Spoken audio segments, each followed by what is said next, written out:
اعوذ باللہ من الشیطان الرجیم بسم اللہ الرحمن الرحیم یا ایھا الذین آمنوا لا تتخذوا اليہود والنصارى اولیاء، اہل ایمان یہود اور نصارہ کو اپنے حمایتی اور پشت پناہ نہ بناؤ، بعضهم اولیاء بعض، وہ خود ایک دوسرے کے ان میں سے بعض کے پشت پناہ ہیں، مددگار ہیں۔ اس کے بارے میں حال ہی میں نے رائے ظاہر کی ہے کہ یہ در حقیقت پیشین گوئی تھی جو اس دور میں آ کر پوری ہوئی ہے۔ جب قرآن نازل ہوا ہے تب تو صورت وہ تھی جو ہم پڑھ آئے ہیں کہ اغرینا بینہم العداوۃ والبغضاء الی یوم القیامہ، ہم نے تو ان کے مابین دشمنی اور بغض پیدا کر دیا، دشمنی رہی ہے شدید ان کی آپس میں، اور ان کچھ تو خون ہوتا رہا ہے۔ لیکن یہ کہ ایک پیشن گوئی تھی جو پوری ہوئی ہے اس صدی میں آ کر، بالفور ڈکلیریشن کے بعد سے صورتحال یہ بنی ہے کہ ان کا گٹھ جوڑ شروع ہوا ہے، اور پھر اسرائیل کی حکومت قائم ہوئی ہے، اور وہ ہوئی ہے برطانیہ کے زیر اثر اور امریکہ کے زیر اثر، اور اب بھی اگر وہ قائم ہے تو اصل میں انہیں عیسائیوں کی سپورٹ کی وجہ سے قائم ہے۔ وہ عیسائی سپورٹ کیوں کر رہے ہیں کہ ان کے ممالک کی ساری معیشت کو یہودی جو بینکرز ہیں انہوں نے قابو میں کیا ہوا ہے۔ تو اب ان کا گٹھ جوڑ جو ہے وہ اس درجے ہو چکا ہے، آپس میں گتھ گئے ہیں کہ ان کی مالیات ساری عیسائی ممالک کی مالیات پر قبضہ ہے یہودیوں کا، لہذا اس کو ان کی ساری سپورٹ جو ہے ملٹری سپورٹ وہ یہودیوں کو حاصل ہو رہی ہے۔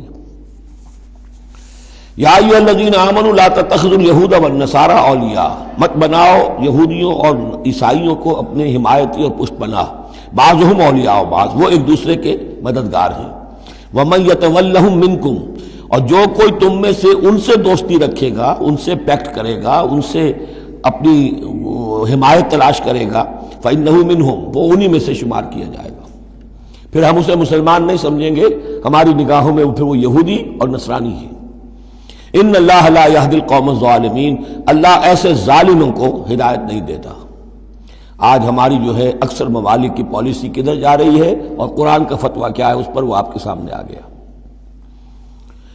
فَتَرَى الَّذِينَ فِي قُلُوبِهِم مَرَضٌ، تو تم دیکھو گے ان لوگوں کو جن کے دلوں میں روگ ہے، یُسَارِعُونَ فِيهِم، انہی کے اندر گھسنے کی کوشش کرتے رہتے ہیں۔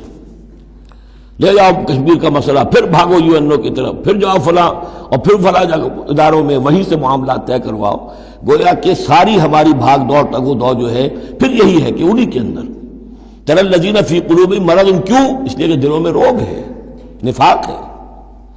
ایمان ہو، اللہ پر اعتماد ہو، اللہ پر یقین ہو، اللہ سے خلوص اور اخلاص ہو تو یقین ہوگا اللہ مدد کرے گا ہماری۔ ان تنصروا اللہ ینصرکم، پھر آپ لڑ جائیں گے، بھڑ جائیں گے۔ جب وہ روگ ہے، اللہ پر اعتماد نہیں، خود اللہ کے ساتھ مخلص نہیں، توقع نہیں کہ اللہ مدد کرے گا، تو اب رہ گیا UN اور امریکہ بہادر۔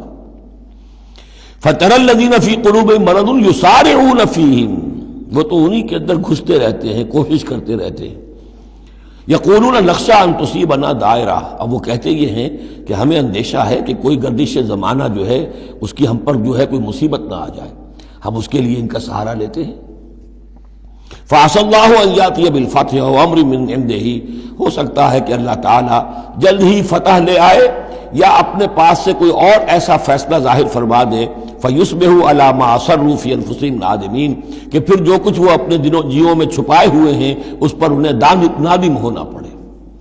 انہیں معلوم ہو جائے گا کہ جن پہ تکیہ تھا وہی پتے ہوا دینے لگے، پتہ چل جائے گا کہ وہی سب ہیں کہ جو اصل دھوکہ دے رہے ہیں کہ جن پر ہم نے سارا تکیہ رکھا تھا۔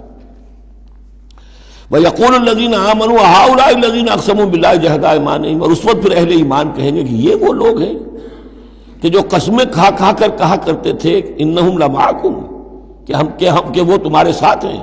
حَبِطَتْ أَعْمَالُهُمْ فَأَصْبَحُوا خَاسِرِينَ، ان کے تمام اعمال حبط و اکارت ہو جائیں گے اور وہ خسارے والے بن کر رہ جائیں گے۔ صدق اللہ العظیم۔